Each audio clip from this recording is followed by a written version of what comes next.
આજે આંતરરાષ્ટ્રીય પ્રવાસી દિવસ. દેશ છોડવામાં ભારતીય દુનિયામાં પ્રથમ. કારણ શું?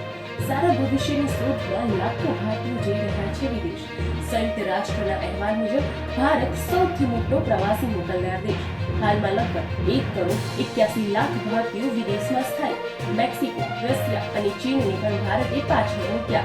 દર વર્ષે આશરે 2 લાખ ભારતીયો છોડે છે નાગરિકતા. 2011 થી 2024 દરમિયાન 20 લાખથી વધુ લોકો કાયમ માટે વિદેશમાં વસ્યા. ઉચ્ચ શિક્ષણ અને રિસર્ચ માટે વિદેશી યુનિવર્સિટીઓ આકર્ષણનું કેન્દ્ર અને મુખ્ય કારણ. ઊંચા પગાર, મજબૂત ચલણ અને સારી બચતની તક. આરોગ્ય, સુરક્ષા અને જીવનની ગુણવત્તા માટે વિદેશની પસંદગી. ભારતીય આઈટી પ્રોફેશનલ્સ, ડોક્ટરો અને સ્કિલ્ડ વર્કર્સની વૈશ્વિક માંગ. રેમિટન્સથી દેશને ફાયદો, પણ બ્રેન ડ્રેન ભારત માટે મોટો પડકાર. પ્રવાસી દિવસ યાદ અપાવે છે કે ભારતીયો દુનિયાની અર્થવ્યવસ્થાની શક્તિ.